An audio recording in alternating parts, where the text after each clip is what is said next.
screw being normal. This should push you beyond your comfort zone. We have to move forward and do the uncomfortable until you own that space and it no longer scares you. Pay close attention because most men and women have missed out or will on the chance to be in the top 1%. And if you don't make it through any other video of mine, make this your priority. Do you like the idea of working a job for 40 years to possibly retire and keep up with inflation? What about the freedom, the life you want to provide your family? Or can you think of the life you will forfeit by not being in the top? I'll help you get started just in case. And this in no way makes you better than anyone else. But this is so you don't have an average, hating, Monday through Friday, can't dictate when you would like to work or take vacation kind of life.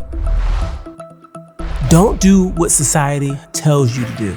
If anything, do the opposite. Play it safe. You're gonna get hurt. Get a safe job. Save all your money. I can hear my mom now. And you'll retire in your golden years. Whatever that is. So the idea is for you to live your best youthful years chained down only to have a few years to enjoy whatever you have left. And to that I say, screw being normal. Why in the world would you want to be average if that is your reality? If you want to change your outcome in this world, you have to read books. I know you may not be a reader, and I was once not a reader either. All that changed when a gentleman I met said reading books made him rich. At the time, I was annoyed to hear this, to be honest. It was almost as if he wouldn't just give me the secret that got him his millions. And then I picked up the books, one book after the other, and what I noticed was that I saw incremental change. That change was not overnight, but something was different. I liken it to having a bird's eye view on myself. I could compare what I was reading, how the men or women governed themselves in the books. And just food for thought for my college grads out there. You have not arrived just because you have a degree or landed a high-paying job. Trust me, I've done that, and it only led me to asking myself, why haven't I created something for myself? But in order to upgrade your life, you have to upgrade yourself first. I highly recommend reading about rich people. I suggest reading Think and Grow Rich. It is a long read, and I had to read it twice for some of the lessons and stories to click. Another book that I love is Happy Money. And one of my new favorites is The Millionaire Fastlane. And this book will challenge everything you've been told your entire life. You must bring value to the world. And please understand that at the end of the day, everyone is trying to get ahead and survive. No one is sitting around going, hey, you, bring us some value, we'll make you rich. No corporation is saying, work harder and you can name your price. But that's just it. The 1%, bring it. It doesn't matter if you're an employee or an entrepreneur, try to add value in everything you do. The world rewards problem solvers, time savers, and even just providing joy and happiness to the masses. Identify problems and provide innovative solutions, and you increase your chances of success. And while you're at it, don't stop there, get good at talking.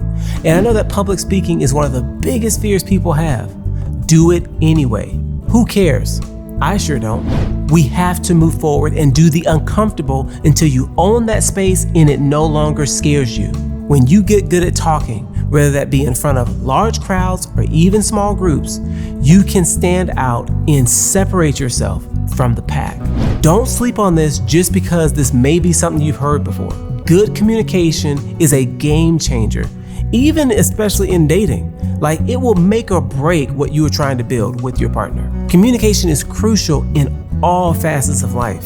So stand in the mirror and practice if you have to, but learn to confidently express your ideas clearly and persuasively. And if that didn't get your attention, then you need to think about owning something. The wealthiest people in the world are almost solely entrepreneurs. They've literally taken the biggest leaps of faith to build great and giant companies. They've planned, failed, and yes, more than likely, this happened more than once. And yet they persevered.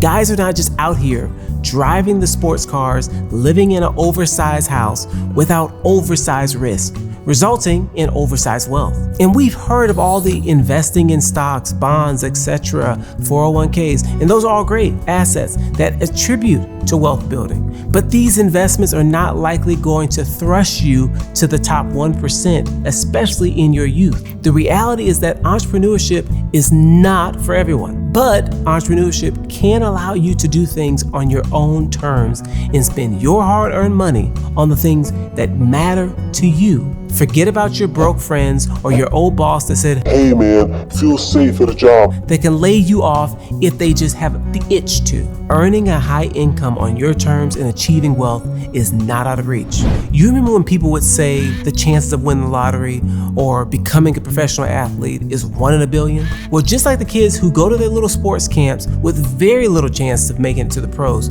your odds are way better. If you pursue entrepreneurship with this seriousness, joy, and excitement of those who think they're going pro, you have a realistic shot at this goal. No joke. And here's some hard facts just in case you think I'm playing this idea up. No, entrepreneurship is not some space camp trip. Sorry. It's a tough road that demands everything of you: determination, sleepless nights, willpower, tolerance for failure, and sometimes judgment from others. It can demand 16 to 20 hours a day, and for some, even managing multiple jobs at a time. And the truth is that small businesses routinely fail. And with that, I challenge you to do a deep dive and get off the grid.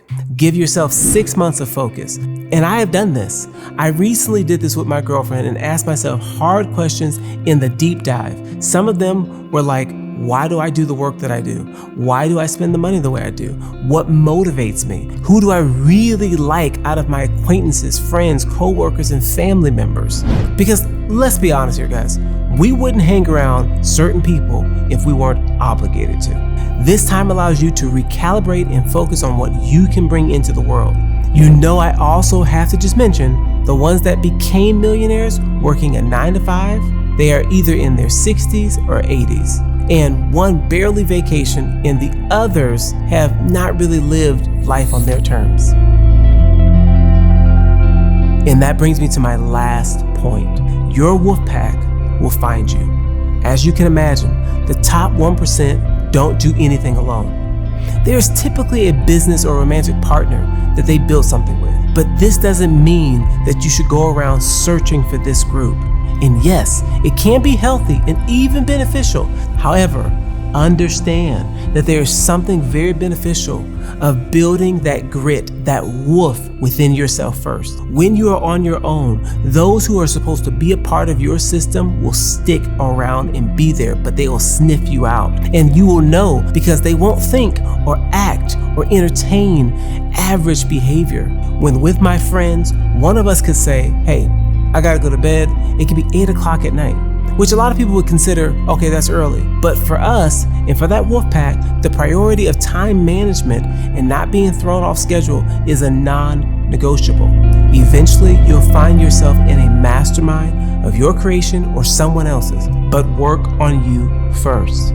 Then get connected to that network, that coach, that advisor will be there to assist you along the journey when it's your time. To the basic, penniless, and undisciplined version of the man or woman you are, the wolf pack is scary. Good. We like that. It should scare you a little bit. This should push you beyond your comfort zone. And when on the hunt towards your goals, you'll hit them because you'll be sure to be specific enough so you know when you've achieved them. You will set high quality goals that are real and most importantly, performance-based. Goals that will change your life forever in a definitive way. By embodying all these steps and the ones that you will learn on your own journey, you will rise above the 99% to the 1. Until next time, stay in the light.